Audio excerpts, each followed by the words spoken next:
Hello and welcome to Ape-teur Theory. My name is Argumedo. I'm Emma Bowers. And the film we're going to be discussing this week is actually a really fun one. It's 2006's Spymate from Miramax. Our old friends at Miramax. That wholesome Disney-owned subsidiary at the time, Miramax. Where nothing bad ever came out of it. Except for this movie. Womp womp. Just this movie. Just this movie. This is a weird movie. All right, I'm going to ask you, what did you expect going in? Because I expected something really, really different. I expected more of a James Bond parody. It's there. But, there's also all these really weird elements to it that I'm just like, why? It very much, I think, kind of has the same problem MXP did, where they're like, okay, an ape shows up and antics ensue, and then they're kind of throwing a lot of things in there as opposed to just trying to tell a straightforward story about an ape showing up with antics ensuing. Well, I mean, here's the thing. It's not the same as MXP just in general because it's a spy movie. And it's a send-up of, the James Bond era. I think Sean Connery, Roger Moore era of James Bond. And, I get that. I understand that. It's just that... So it doesn't have the same problem because, it's not like they threw Bulk and Skull in there. Because you're right. There's a movie with MXP where they could just make the movie where he goes to the wrong place and he learns how to snowboard and he teaches this kid how to be friends. We don't need the Bulk and Skull storyline. You can cut that right out. This is a movie where the premise is already really out there and you can kind of add a bunch of stuff. They do add some stuff that you're just like, why is this in here? No point. But it's not to the same degree, because this is already a bigger concept, if you will. A little bit, but I guess going in, and I remember, especially at the opening, I was like, I'm ready to just throw down on American proxy wars, And there's not a lot of that. I was actually a little surprised. I expected a lot more. No. Because I mean, this is a movie that came out in 2006, and yes, they have a scene right at the beginning where they're in nondescript Middle East. Yeah, I guess we should just jump in then. I guess to start. Okay, so they're in a nondescript Middle Eastern desert, which I'm pretty sure is not in the Middle East. I don't remember where they shot this, but they're in the desert and. Our main hero, I already forget his name. We're just calling him Dad. He's Dad. No, not Dad. It's not Jack. Minky. That's it. Minky. Minky is here in the middle of the nondescript Arabian desert. And this, kind of out of True Lives... True Lies, very the lowest budget Black Hawk Down. We cannot afford helicopters. We can afford one train. I meant the villains are very True Lies. They're Arabic terrorists, out of True Lies, not Arabic terrorists post 9/11 would be portrayals. It's very 90s specific. It is central casting going back. My culture is not your costume attire. Well, no, they have from appearances. They have Arabic people portraying those roles. And so anyways, our Minky is here to rescue an American secret agent, and they have the Arabic terrorists, nondescript Middle Eastern testers. They're fighting with scimitars funded by the Reagan administration. Reagan administration funded scimitars, and they attack Minky. They get into a sword fight. Anyways, we're so jumping ahead, but it's such a weird. We have to be specific as to who these people are because it's 1994 at this point. And that is my thing too, because God, I feel like I'm not versed. Clearly there were some Middle Eastern conflicts going on, but I'm a little shocked. Gulf War had already. But the Gulf War is finished. 9/11 has not happened yet. A lot of our proxy wars are in different locations. I don't know. Maybe it's just I know we're overanalyzing it. They were it's too dark to have this take place in Kosovo. This is we can't put this in Afghanistan or whatever. It's very not specific. I think it literally just says the Arabian Peninsula. They're very vague. Yeah, and then so anyways, they tied up our secret agent dad, who I guess hasn't had a kid at this point, but is a secret agent dad. No, he has, because that's his whole thing afterwards. He's like, I need to spend time with my kid. Oh, okay. So yeah.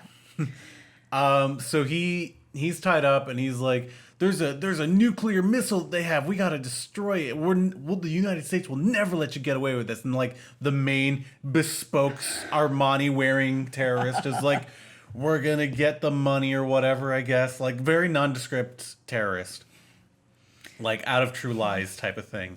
And he so Minky comes in, unties him, has a sword fight. His sword actually extends. He has a sword fight against an Arabic terrorist, and just like whoops him. I appreciate the yes, apes can utilize tools. You ever heard of the screwdriver theory? Well, the other thing is that speaking of the sword, this is important. Have you ever heard of the screwdriver? I have. Yes. What is it? I've heard about it. I'm gonna get it wrong, so I'll just let you. Okay, so it's the idea of like kind of primates and how they utilize tools, and each great ape kind of utilizes things differently. So the idea is you give a screwdriver to a gorilla, they're probably going to avoid it, quite honestly. Orangutans are probably going to use it for the purpose that it's been designed for.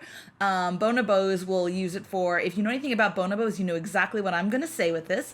But chimps will take a screwdriver and utilize it as a weapon. So I give shout outs to the accuracy of Minky being able to utilize weapons very effectively. But here's the biggest tip off that we're in like weirdo land. Like who cares about the rules?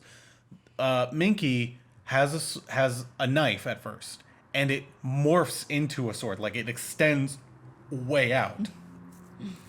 And I forget how he beats the guy.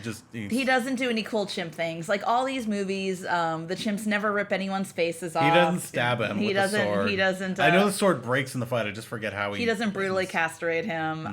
No.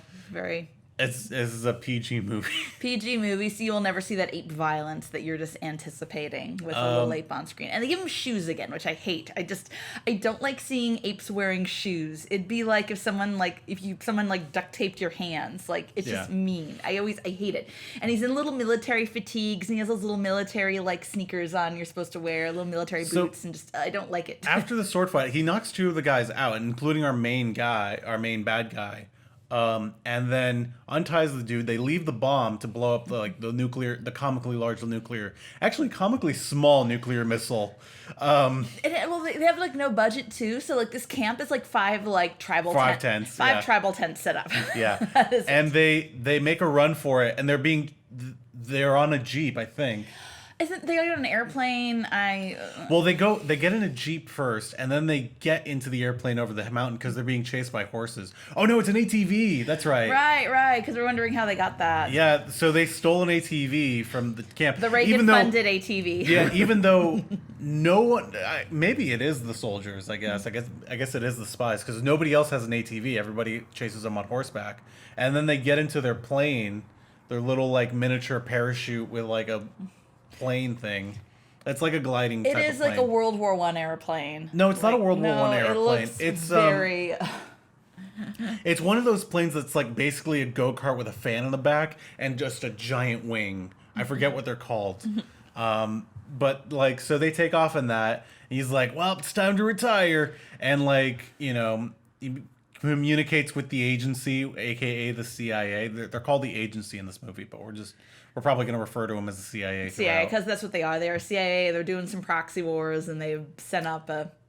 Well, we'll get into. Well, they blow up the thing. They blow up their camp, which, by the way, I guess the movie's not super adverse to killing villains, because like he left the guy knocked out at the camp.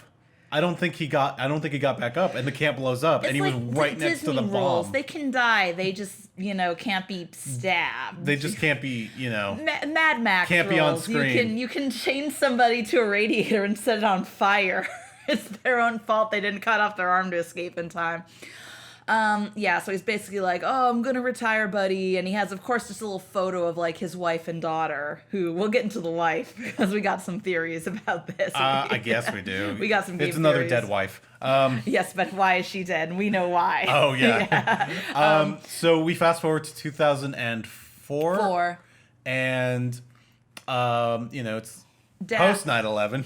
Post 9/11, which But going so back, change in villains. yes, that was my big thing. I was like kind of waiting for that, and it is for a movie that is inherently political, it is very apolitical.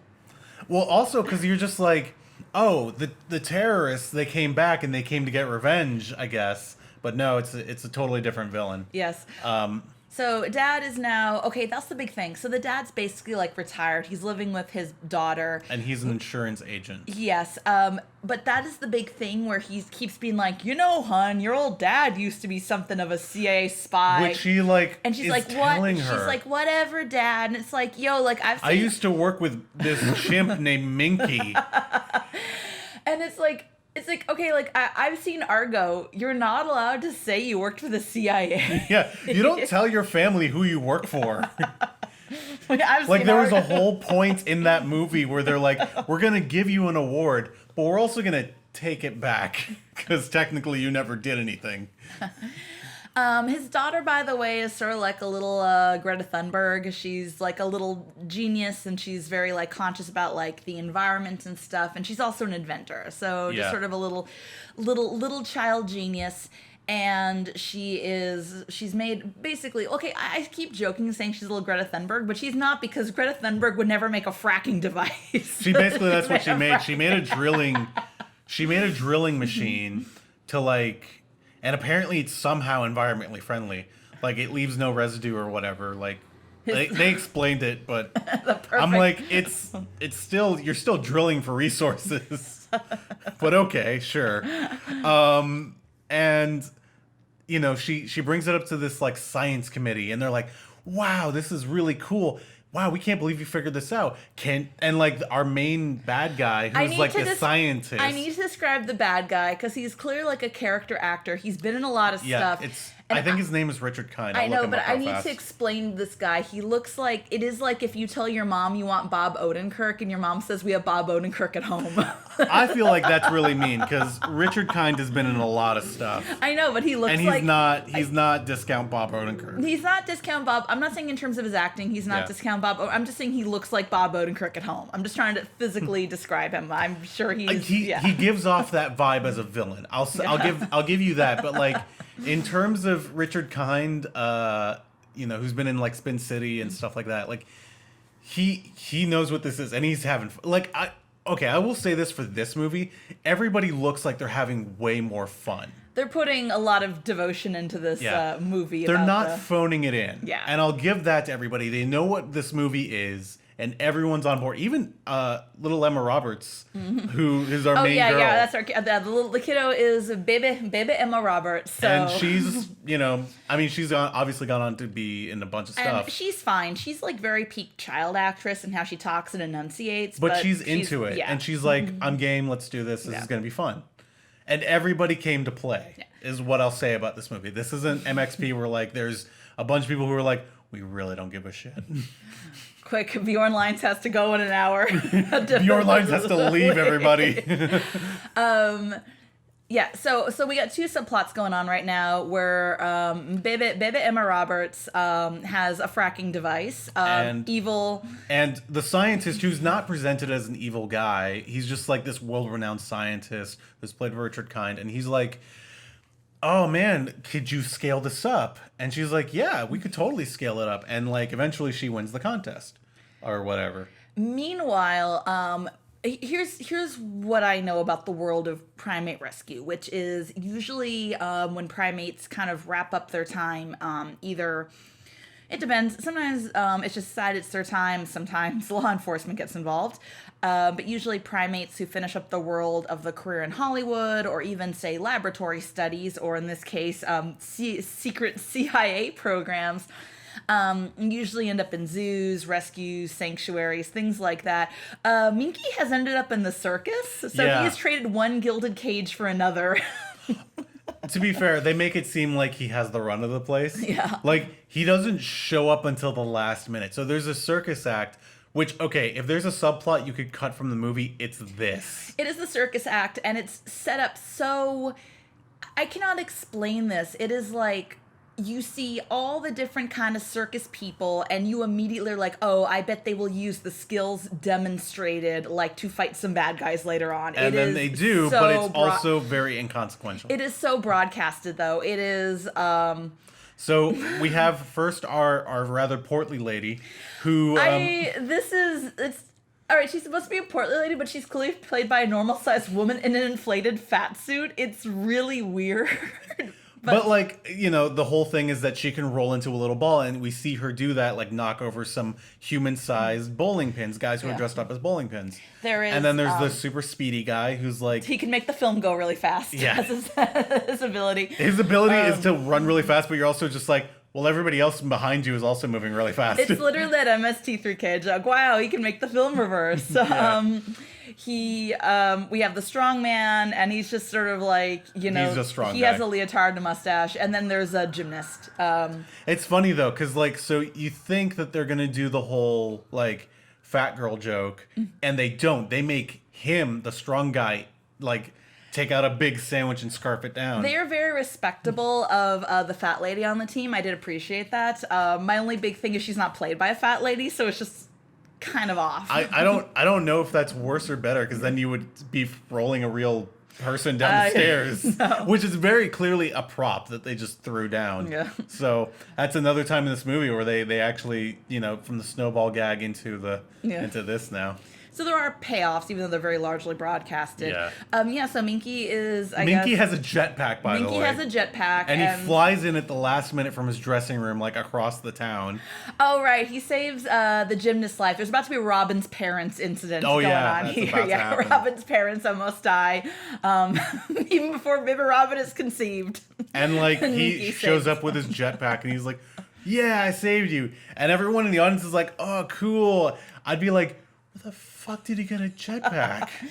Yes, remember, he's ex-CIA, and clearly this... But we don't know that. If we're audience members in the circus, we don't know that.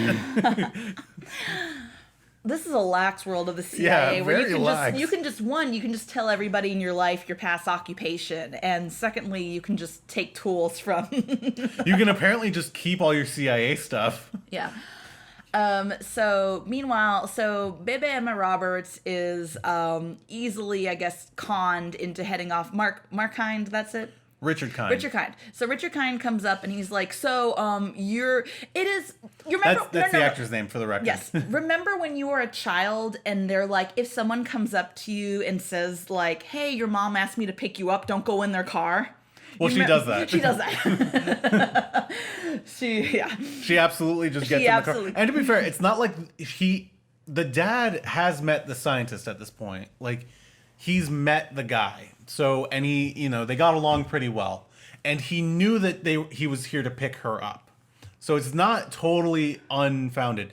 The part that comes out of nowhere is just like, well, we're going to Japan. And that's the part where little baby Emma Roberts is just like, whoa, hold on. I have to tell my dad, this is like, you're taking me not only across state lines, but like, I gotta go get my passport. Like, yo, what the hell? And Richard Kynes has fabricated, it is like that Simpsons gag, hello, Smithers, you are quite good at turning me on. He literally just has a video of... He has a video feed of his dad, quote unquote. Hello, honey, have fun in Japan. He told me that you were going, I just didn't want to ruin the surprise. Have fun, I'll see you in a week. You know? And by the way, it's over video phone. Which, okay, to remind you, it's 2004 at this point. The iPhone has not been invented yet. And, video teleconferencing from back then is kind of a big deal. It's not something you can just do that easily. And he's doing it from a limo in, like, crystal clear quality, like, broadcast camera. And her dad is just like, yeah, I've totally had this in my house the whole time. And this background, yeah, you totally recognize the house and everything. Like, yep, it's totally legit. Yeah, so now this child essentially has been trafficked.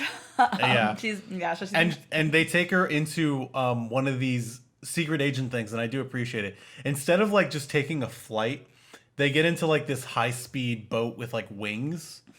And it's like a CG. By the way, the CG in this movie is exactly what you expect. It's not passable, but you're just like, all right. Because there's CG Minky. Like, in fact, CG Minky saves the acrobat, and it's wonky.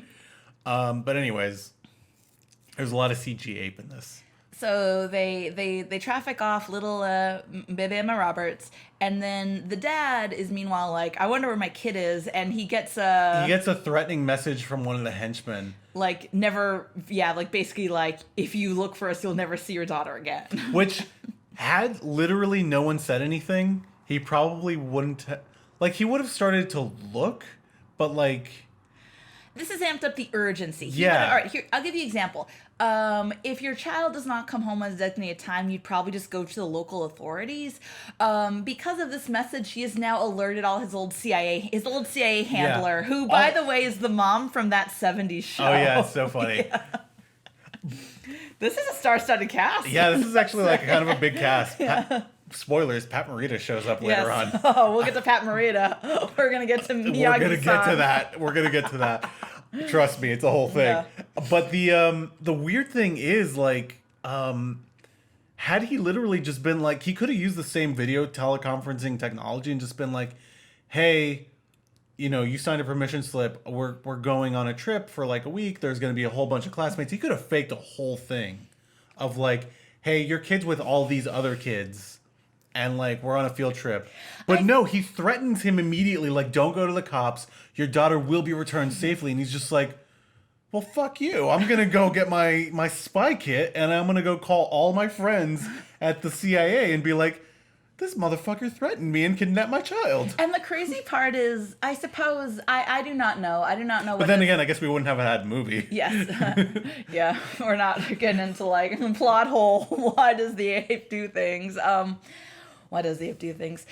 Right, so he goes to CIA, and I do not know how it works in the world of the CIA, but basically they're just like, cool, you're reinstated. No questions asked. So by the way, his CIA agent buddy, who's again, mom from 70 show, she was his partner, and No, I think she was more his handler. Handler or whatever, handler. But like... we're using the proper terminology here. Yeah. If we're not using the proper terminology, please send us CIA agents, get in touch with us. Send us an email at ape-teur-theory.com. At gmail.com. Gmail.com. I'm throwing him off our track. We're uploading this via VPN and Tor browser. You'll never find us, coppers. Although you can probably track us down via social media very easily. Yeah. Ooh, speaking of not covering our tracks. So they're back in action, and they go and find Minky, and Dad. Minky like calls the whole team up, yeah. Yeah, so they decide, hey, Minky's in town, let's utilize the chimp, and the circus people are just like, can we do it too? Oh, by the way, they're listening in on a super secret spy conversation. He's been reinstated to the agency at this point, and like Minky and this guy both have spy experience. And they are both being spied on by circus performers.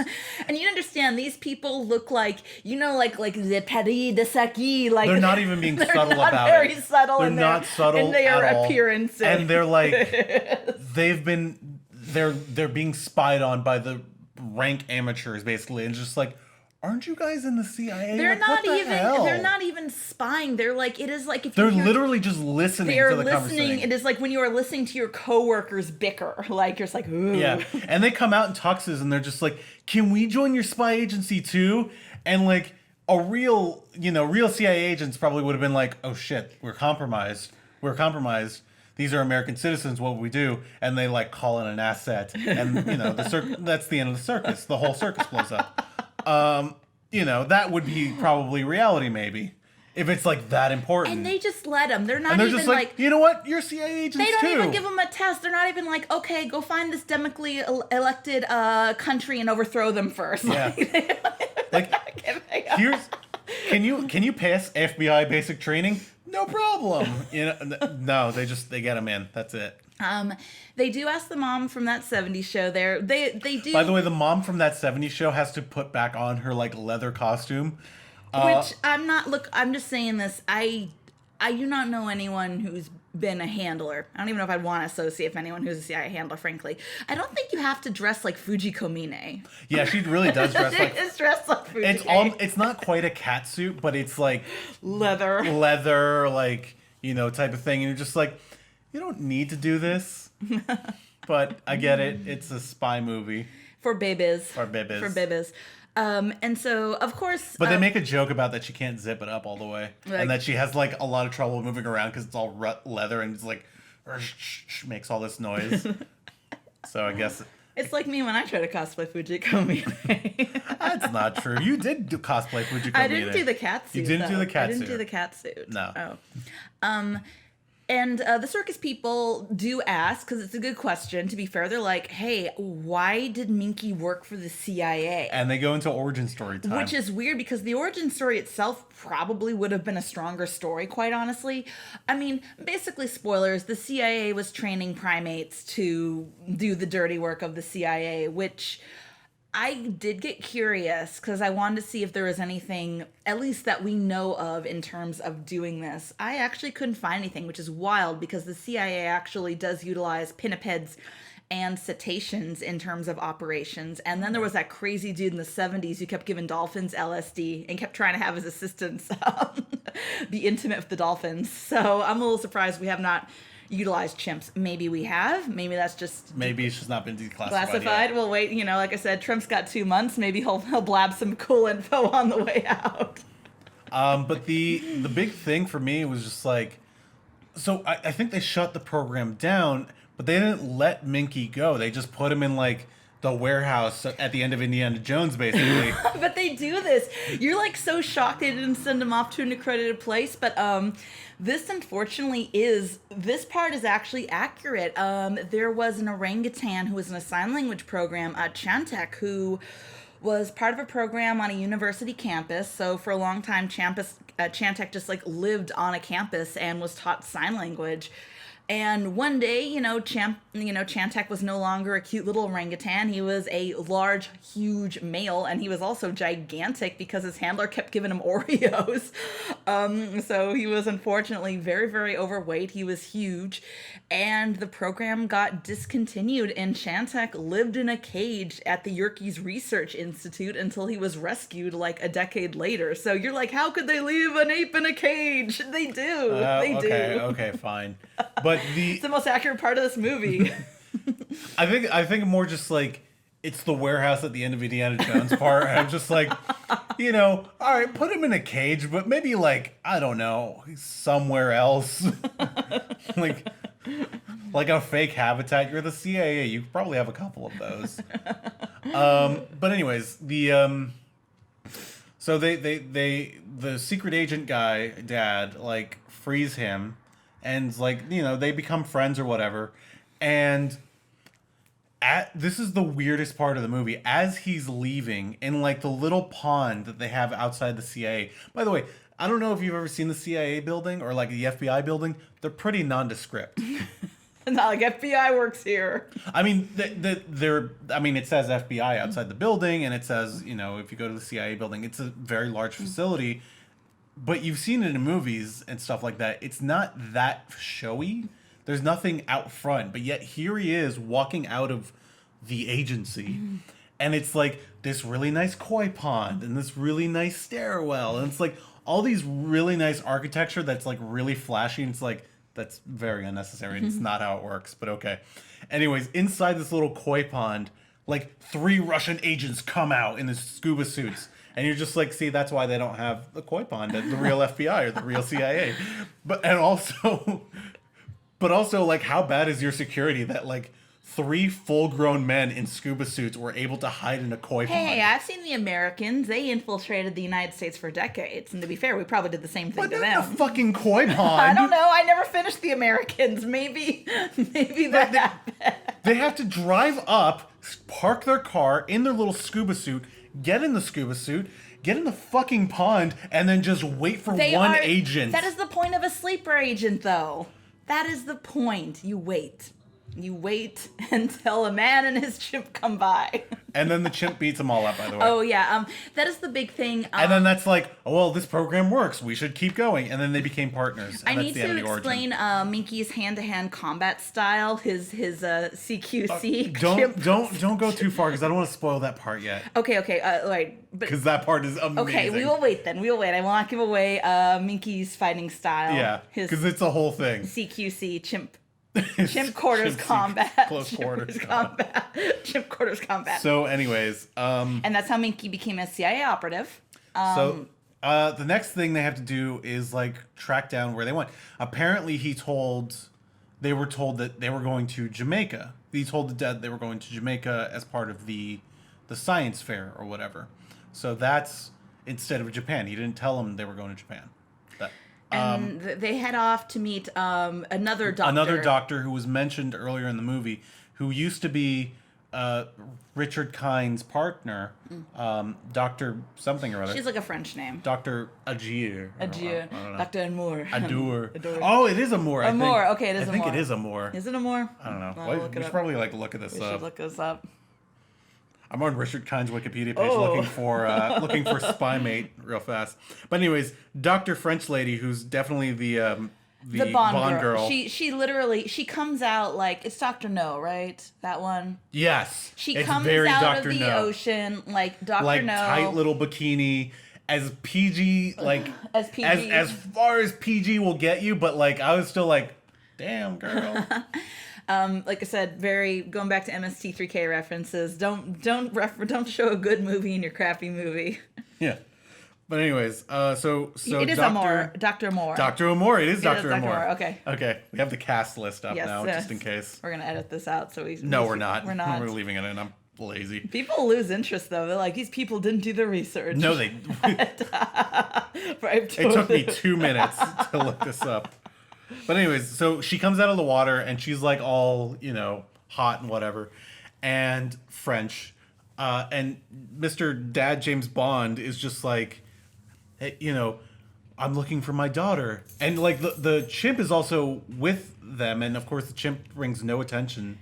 It is that thing again with like MXP, which is there's just a chimp walking around dressed like a little James Bond, and no one is weird or phased or even remotely curious as to what a chimp is doing. Yeah. Oh, we forgot to mention that their super secret spy car in the United States is a DeLorean. The most nondescript. It's not even nondescript. It's like the most nondescript car that you could pick as a spy. Like, what car did he use to get away after he assassinated the general? Fucking car from Back to the Future. Oh, the Back to the Future car. I love that movie. Oh, well, there's only like 180 of those in the country.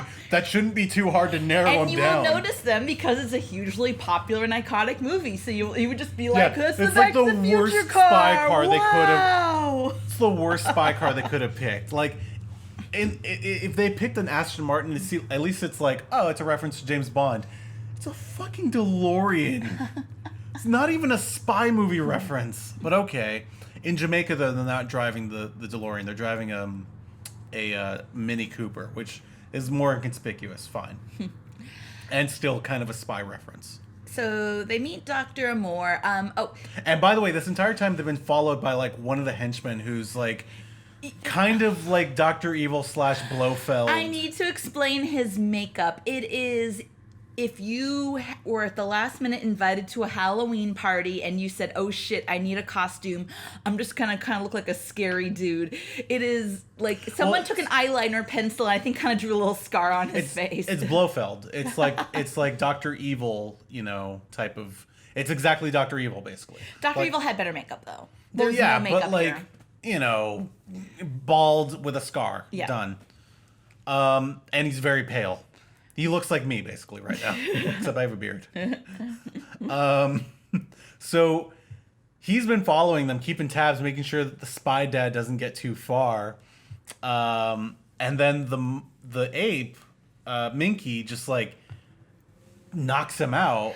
And then we get the the most weirdest it is sequence. It is weird. I think there was some producer, and he was like, "Yo, you know, a movie was really popular if the kids Kangaroo Jack, and there's a part in Kangaroo Jack where the kangaroo speaks. We need that. That's what's gonna make Spymate a big hit." This is gonna. And he took a big snort of coke.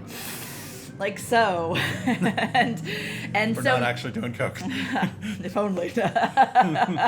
And then he had to have There's this really weird chimp talking fever dream. And it's just the chimp talking in Jamaican accent. Because they're in Jamaica, apparently. Yeah. And he's like, I mean, sorry, everybody. I'm just going to do the accent. No, There's no way around it. No, we don't need to. It's just simply, it is a chimp speaking He's very much going Amon. In the patois that one would use perhaps if they were talking about Cool Runnings. Actually, maybe that's like, Cool Runnings came out like a decade previously. Yeah, it was. I'm just trying to figure out what inspired this. Who was like, we need the chimp to talk in a patois. Well, either way, like, it goes on for very long. And it ends, of course, with the ape kissing. Very Bugs Bunny-esque. Very Bugs Bunny-esque. Fellows. The henchman. Is it gay for the chimp to and give then you a smooch? they even take a picture together. So like he gets another tourist who's passing by. He hands him a camera, and he's like, the tourist goes ahead and takes the picture. But what's weird is like again, the henchman is knocked out this entire time. The henchman is totally out cold, and the tourist is like, yeah, sure. This ape just handed me a camera and probably knocked that dude out, but like, yeah, I'll take his picture. Yeah. Click. Having a normal one. Having a normal one. I guess that just happens in Jamaica. I think that's it in Jamaica. I think meanwhile we should probably I forgot how they figure out how to go to Japan. I think she mentions it. It does not matter. The plot does not matter. Yeah. What matters is But speaking of Japan, right? Because we this is so funny. So they have like stock footage to open up Japan, and it's like typical like stock footage of what looks like, I think, Akihabara or like Shibuya. I think it's Akihabara actually. No, it's Shibuya. Sorry. I'm trying to remember where it was. Anyways, they show the stock footage and then immediately Toronto. Like, they don't even hide it. It's not even the same location. They, like, have a couple of Japanese people around, but it's, like, the worst building they could have picked. They have a couple plackets with some, like kanji outside. And then just to remind you it's Japan, they keep doing that gong noise. So Yeah. it's like, boom. But, like, the building they picked is, like, in a bunch of movies. And it's Toronto. Or Vancouver, I can't remember which one, but it's like in a ton of movies. In fact, I remember it because it's in the interview as like a Pyongyang building, and it actually fits more Pyongyang than it does Tokyo because there's like no lights around. It looks like a prison, and it's so just obvious. And well, whatever, they had Japanese people around, so it was like, oh, I guess it's Tokyo. So they go in, and it's like, all right. Off you go. Go make it bigger. Tell us how to make it bigger. And they're like, can I talk to my dad? And he's like, yeah, sure. And they do the whole video conferencing thing again. And he's like, the faster you get this done, the better. And she does kind of that thing because earlier she's a weird little kid who likes burnt toast, and so she kind of is like something sus here. She hasn't done that yet. Okay, she hasn't done it yet. That's the very last phone call All they right, have. she's just starting to realize. Baby Emma Roberts starting to realize this is a little sus. Yeah, but she can't put her finger on it quite yet. The video teleconference is a dead giveaway for some reason. I suppose we should go back to the circus performers because this is sort of the last time they're in the movie. Oh yeah, they do heist. actually like contribute to the plot. They do, but it's not necessary. It's super something they could have just figured out on their own. Yeah. So they go to Richard Kind's house, and Richard Kind has like this ginormous mansion with like security guards and shit. And they like knock them all out using their circus abilities, and they figure out that he's in Japan, and so they relay that information to the handler. The handler relays that information to Secret Agent Dad, and he's like, Dr. Umur, you're hot. We need a Bond girl. You want to come with me and my chimp to Japan? And it's not a euphemism somehow. So they head off. It is weird for Japan because, this is something that blew our mind. Apparently, they some of did it was shoot in Japan. We're just not sure where because even when they get to the mountains, that's clearly the mountains of Canada. It looks so different. It's like, but this opening shot is another one of their parts where they dress up a part of Vancouver to look like Tokyo. It's not Tokyo, but they're like, they did shoot there. It's so bizarre. They probably just shot a bunch of second unit stuff, but there's also some scenes where like maybe they shot there. It's kind of bizarre. So anyways, they get to their hotel and they're like, all right, the three of us are all gonna sleep together here, and in a very consensual and non-sexual way, while we, before we go look for my daughter in the morning. And then the ape, first thing up and at him, is like looking around, finds that henchman who's returned to Tokyo already. And like skateboarding ensues. Yeah, skateboarding. Oh yeah, I forgot about that. Yeah, it's like movies. They're like, what would make this movie better if the Jim had a skateboard. Just keep with the MXP canon, I suppose. So I forget, the henchman has like a motorcycle, right? I just remember there's a goofy chase. The henchman finds the ape, and the ape is like, oh no, I'm gonna use my super secret agent skateboard, and it's this box that just CGIs into a skateboard. And I think he's using a motorcycle or something like that to chase him around. I just remember because they go to a skate park that I'm sure there are skate parks in Japan, but this does not look like a skate park you would see in Japan. Everything, all the graffiti, all the tagging is in English, and then you just have a bunch of extras who are all clearly just like, Asian Canadians sitting around like, yay! They're like cheering. Whoa. Oh, and like And they're also trying to help Minky, I almost called him Jack, Minky, by like skating in front of the motorcycle to like distract him. And eventually he gets into a wreck or something, and he's like, oh, I lost Minky. I gotta head back to headquarters. So now the chaser becomes the chasee, and Minky follows him to his headquarters. I forget how the dad ends up there. I'm trying to figure that out because, like I said, it kind of becomes a blur how they get to point A to point B. So basically, they do decide, I think he transmits it or something. All right. But they decide to take... but they go to another different... I think it's the henchman's building. Yeah, that they say it's like... It's not Mount Fuji, but they're like, it's some volcano in Japan. No, not yet. Not yet. Go to the... They go to the building that the daughter's in, and they're like... Hey, I think I figured it out. I think I've mostly got it there. All right, cool. Listen, and then the henchman tells like Richard Kind, like, hey, they're here in the country. I think I lost them. But we gotta split. They're gonna find us. And they're like, okay, we gotta continue our work on Mount Takanawa, Fuji, or whatever the fuck it is. It's not a real mountain. Whatever mountain they said, it's not real. Because it wasn't Mount Fuji. It's probably not real. Maybe I should give the movie a little more credit. But I'm betting it's not real. So they pack up their things and they get ready to get into the helicopter. They have found the building that Richard Kind and the daughter's in because they followed the henchman. And Dad beats up a waiter. Just some poor waiter. And like takes his clothing. And he's like, yeah, I definitely work here, even though I'm clearly American.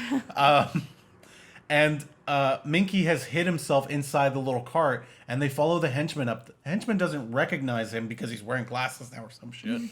The dad, not the ape. I mean, to be fair, like this movie would pull that shit. The movie would pull that. Like I said, people are very unreactive to just a chimp walking around.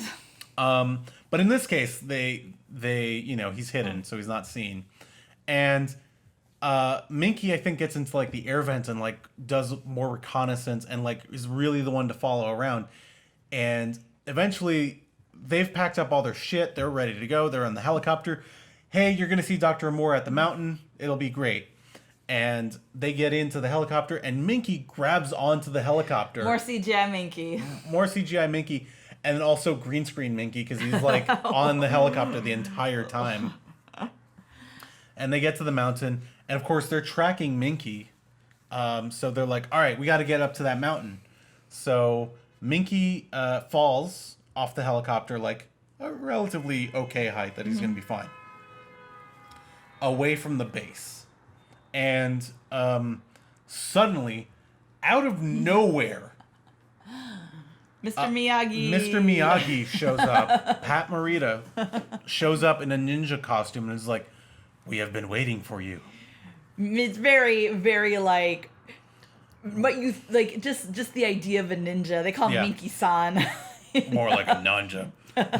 Sorry. And I know I'm stealing that from Speed Racer. Speed Racer is amazing. We got to do that movie at some point. Yes, we will, because there is a chimp in it. So we will. And there's a whole incident in that movie. Oh god, yeah. Oof. So Minky gets rescued by ninjas. It's basically Batman Begins. It's just Batman. It is very much Batman Begins. So like, they Batman Begins, I guess, had come out at this point. So I'm guessing that's where they got it You know from. what the kids love? You know what the kids love? They love Batman. Batman Begins. And Batman Begins had ninjas in it, and kids love ninjas, and James Bond had ninjas at some point. So, or putting ninjas in this movie. So they go through like their little training, and he's like, "This is going to be the most challenging thing you've ever faced." They basically are like, we will train you so you can, to fight everyone. We're going to teach you to be an even better fighter, Minky-san. This is the most difficult challenge you've ever faced. They really hype this shit up. They hype it up like he's going to go through the gauntlet. Yeah. Like, He gets into one fight with Pat Morita, and it is literally... and it's the most one-sided fight. He is just punching Pat Morita in the balls. Minky has totally cheesed this fight. It is when you get that opponent in Street Fighter and you're just... And he's just hitting like down B, just kicking you constantly. Like down B, down B, down B, or what? Down kick, down kick, down kick. That is the entire fight. It's just Minky going... punching the balls, punching the balls, in the balls, like this time. distinguished actor who's been through so much, who broke so many barriers in terms of giving the roles of Asian American by the way, this actors, is posthumous. like the dignity they deserve. And one of his, it's not his final film. It's not his final film, but one of his final films is just him playing a ninja, getting punched in the balls repeatedly by a chip. And then like, you're a strong fighter, you passed the trial, and it's like, are you kidding? He didn't do anything. You didn't train him. He just beat you up. You're just an old man he kicked the shit out of. So Minky-san's training is complete. Yeah, like, okay, sure, thanks for nothing. And he pieces out from Hidden Leaf Village. It basically sets up nothing. It set up nothing. It sets up one thing, but it's basically pointless. Yeah. So meanwhile, I guess Richard Kind and Bebe Roberts have a conversation. He's like, "Hey, is Dr. Moore here? Dr. Moore's not here. Sorry, kid." And he's starting to snap at her at this point. She's like really into Dr. Moore. Dr. Moore's kind of like her hero, But he's also really starting to snap at her at this point. He's kind of becoming. He's becoming impatient. He's like, "Just fix the fucking drill," in like PG language. Yeah. And he's like, "Can I talk to my dad?" And she's like, "Yeah, sure. No, not a problem." And he doesn't even like apologize for snapping at her. I think he'd like make her far less suspicious if he just went like, "Look, I'm sorry. We're under a lot of pressure to make the fracking drill. Our people are funding us. I'm under a lot. I'm dealing with a lot of business associates. I didn't mean to snap at you, small child. My anger was misdirected at you. I'm really sorry." And like, she probably would have dropped the whole thing. So she gets suspicious. She contacts her dad again, and it's just one of those like Chekhov gun things again. Well, I don't know. It's not Chekhov gun because it's so they said so at the very beginning of the movie. We forgot to mention this. It's a weak ass setup. By the way, it's a very weak ass setup. But she likes burnt toast, so Dad burns the toast on purpose for her because she really likes it like crunchy or whatever, and she is on the phone call with Dad again, and she's like, "Hey, listen, I'm really sorry about the burnt toast." She's like, "Don't worry about it, kiddo. Nobody likes burnt toast." And that's her signal. Everything else was just... Everything he says now is a fucking lie. Yeah. I know it. I caught you, motherfucker. You're not Dad. And then finally we get the reveal. This is the worst Mission Impossible CGI mask pull-off. So Secret Agent Dad gets his face pulled off by Richard Kind. And like Dr. Farley is his name in the movie.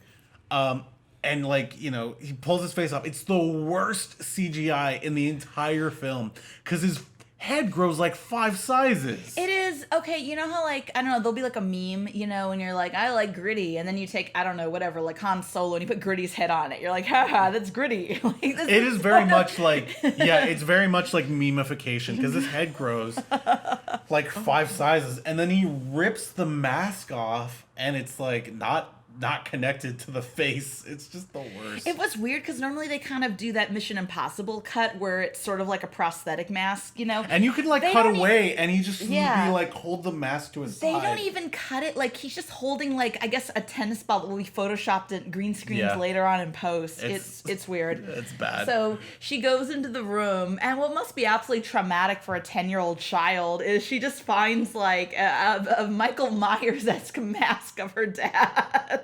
And she also finds the background they've been using the entire time. Yeah. And it's like, Oh, I've been tricked. I've been tricked.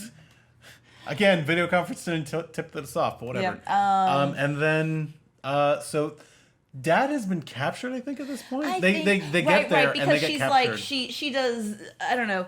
It's always weird in these things because She also gets captured, by the way. She also gets caught by Richard Kind at this point. But just she's like, not hiding her card. She just, I mean, she just goes up to him, like, "You're a stinky liar." You're a bad liar. Liar. What is this for? It's like global warming, kid. I don't know. Yeah, We want to steal all the water. Some shit So like now that. he has her dad and Dr. Moore, and he's like, "Well, now you have to finish our big fracking drill, or else I'll kill your dad in a much a PG way as possible." Yeah. He's like, if you want to see your dad again, right? So, Well, you wanted to see your dad. Here he is. You know, squirt gun to his head. it's a walkie-talkie. It's a walkie-talkie. It's the hammer gun from One Piece. From the 4Kids version of One Piece. So now she has no choice but to do the drill. Oh no, what's gonna happen? Oh look, Our only hope is Minky. Minky, and Minky delivers. Oh, we skipped one important thing. What? So, this is before she discovers it, but like when she's just hanging out in her room in the new Japan base. Yeah. Like when she's just hanging out in her room, she's like watching just a silly Japanese cartoon. Like just I guess whatever's on TV. It's Ghost in the Shell. That's what it was. I misquoted the MST. I said that. I was like, I know I said that, but I was like, don't show a good movie in your crappy movie. Yes. Yes. She's watching Ghost in the Shell. Like not like a parody of fucking the 1995 film Ghost in the Shell, which one is not appropriate for children.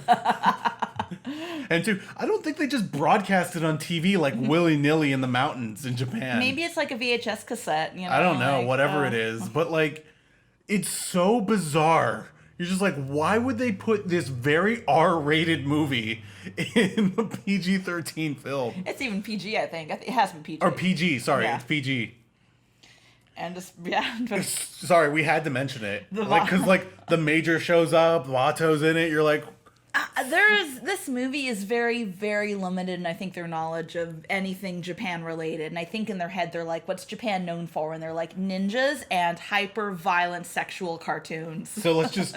Like, it's not even... Okay, Pokemon's too expensive. Alright, Dragon Ball Z's too expensive. Why Ghost in the Shell? Okay, it can't even be an issue of price, because Ghost in the Shell is not exactly cheap either. Ghost in the Shell is actually like a high-profile franchise. You couldn't get like One Piece or like something a child would watch in Japan. Yu-Gi-Oh, like fucking something. Oh my god! Just we check the credits and everything. There's Production IG, Bandai Entertainment, Manga Entertainment. It's like I can't believe you licensed Ghost in the Shell for this fucking movie. Yep. So Sorry, it's all right. It's important to bring up It's important to bring up, and also because like we lost our shit. we lost our shit, and also like here in this household, we're very like, especially me. I'm a huge Ghost in the Shell fan. I have like a shit ton I know. of Ghost in the Shell I'm franchise. gonna quote Alex Patak here because when we did our episode on Struggle Session, when Alex was visiting Atlanta, and Alex just said, "I'm gonna do a terrible Alex impression." He was like, "I'm living in a house right now, and 25% of it is made up of Ghost in the Shell paraphernalia." And that's basically, and Alex was not lying. That's our household. And it's all my stuff. I think I have like. I gave you one thing. I have given you one present, I think. Yeah, I think one thing's mine. It's on my shelf, actually, my bookshelf. It's on your shelf. Yeah, It's not here. It's not we actually have called it Ghost in the Shelf. We have a whole shelf just to Ghost in the Shell paraphernalia. Yeah. So it's the Ghost in the So Shelf. sorry, we just had to point that out because it's so bizarre. It's important in our household. It's also important in our household. We've forsaken our Jewish and Salvadorian culture for just all things Ghost in the Shell related. There's a Ghost in the Shell mouse pad literally on our desk right here. It's anyway, a sad existence we lead. Anyway, Minky rolls up and saves the day. Minky does roll up and save the day. Again, he tricks a couple of henchmen into a snowball fight, which is kind of funny. They are speaking Japanese to their credit. They're not speaking like gobbledygook or they were some speaking weird. Japanese. They're actually speaking Japanese. So. And he sneaks in and he's like, all right, I'm going to stop y'all from doing the laser drilling. And by the way, at this point, she has told Richard Kind's secret to like, here's how the laser drill works. You just need to apply pressure at this point. And that's it. It's a scrunchy thing. Yeah. It's a whole thing with a scrunchie. It's not worth getting into. It doesn't matter. It's literally not. It's dumb. Yeah. So she knows that we know how to start the drill, and that means by theory you know how to stop the drill. Yeah. You know. And now the dad and Dr. Moore, well, they finally have met now. Like the kid has finally met Dr. Moore. Dr. Moore, by the way, is in a very not skimpy but like very tight red cat suit. And she's showing a bit of cleavage. And she's showing a bit of cleavage, and you're just like, movie. Like, it's good to meet you, a 10-year-old child. Yes. Well, I've made your dad fall in love with me.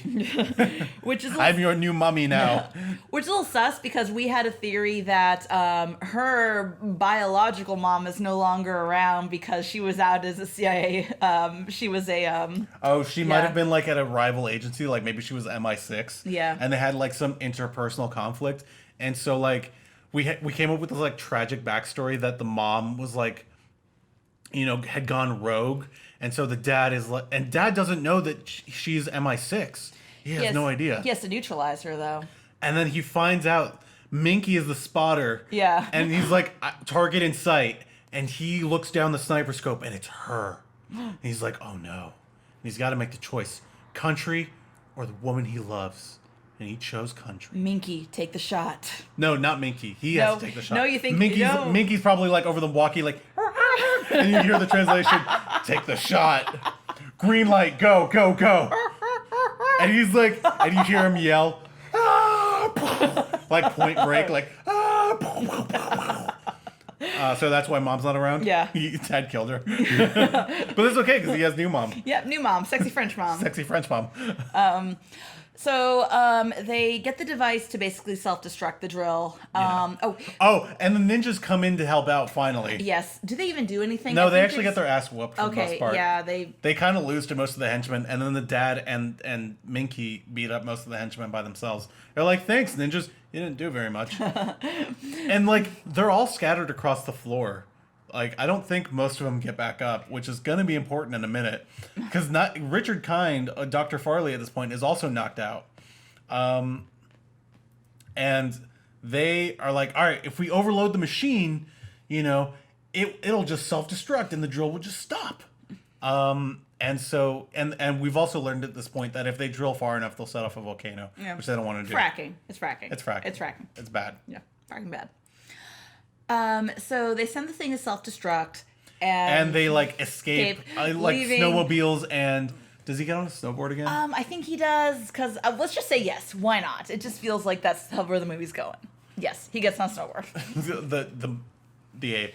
No, yeah, the ape gets on a snowboard. No, I think it's the ape and baby Emma Roberts get on a snowboard. Dad and French lady I'll get on a snowmobile. Which is wild because I just feel like I would be like, I wish to take my child with me. Yeah. But hey, French lady, you're on your own. Do you know how to snowboard? Yeah.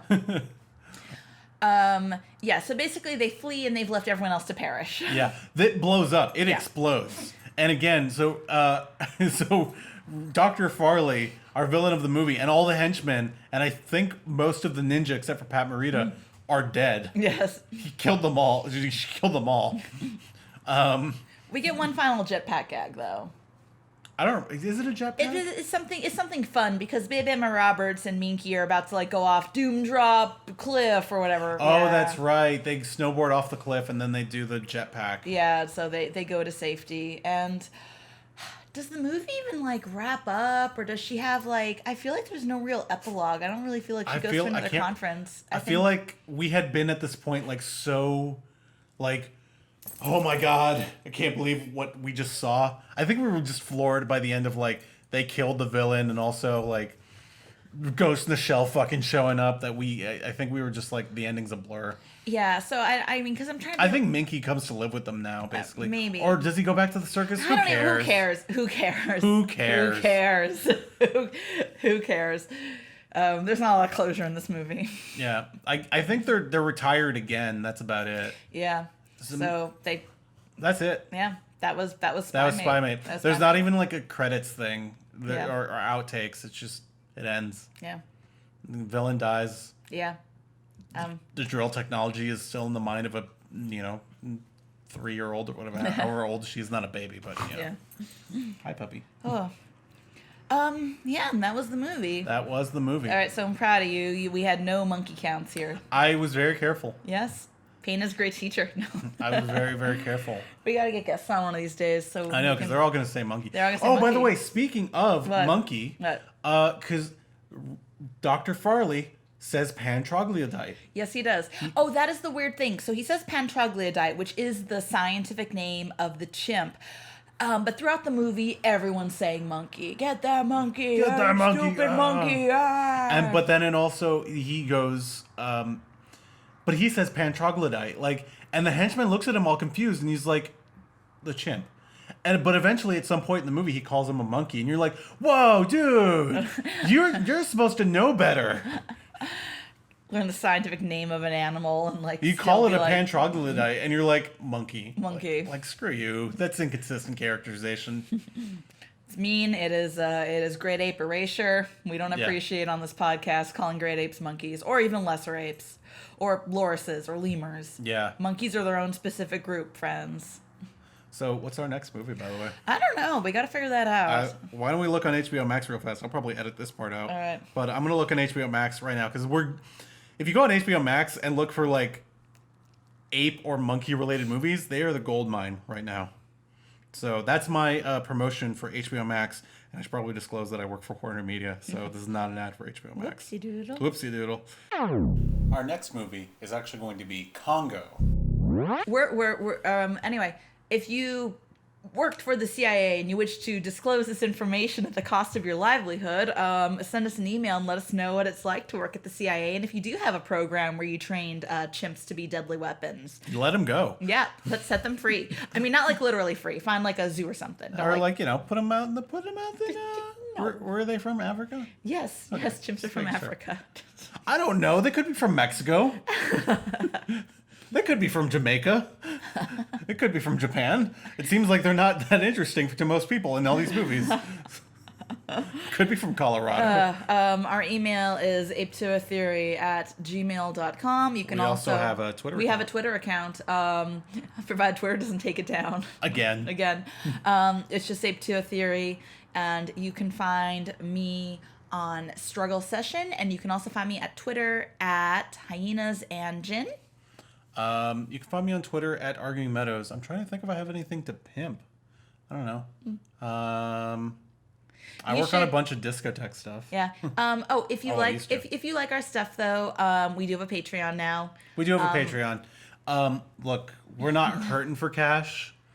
And there's a lot going on in the world, so we don't expect a lot of subscribers up front. If you're nice though and you want to throw us $1, that'd be cool. Yeah. This is a low-key project. So like I said, obviously, we have our own bill-paying jobs right now. If you got $1 and you want to put that to somebody who this is how they're putting food on the table, like, yeah, definitely prioritize them. If you have $2, you should send us the other one. Send us the other one. That'd be really cool. We do have tiers. I think if you pay, just $1, you get this episode. You get our content early. Yeah. I think that's correct. Yeah, Lesser Ape, you get it a day early. Great Ape, you're just being a cool person. Or one of those two. Yeah. I think it's actually the other way around. No. I think it's the other way around, Oh, actually. no. So $5, you get our content early. $1, you're just being cool. And we appreciate it. And we appreciate it. We appreciate you. All right. But our goal is to basically just have this show pay for itself. So we would appreciate any contributions to our Patreon. We bought equipment, and we had the amazing Jen Albright draw some beautiful artwork. Yeah. So, yeah. I'm trying to think of anything else I want to No. pimp before I go. I think we're good. We can. If you know anybody of a TV Asahi, Yeah. give me a heads up because I'm looking for a certain show, and I'm looking for master tapes of it. So I'll just put that out there. I'd put that out there on Twitter, but I'm afraid I'd get in trouble. I don't think anybody listens to this enough that I would get in trouble. All right. Awesome. All right. See everybody later. Y'all be safe and take care. See you later. See ya. Thanks. Bye.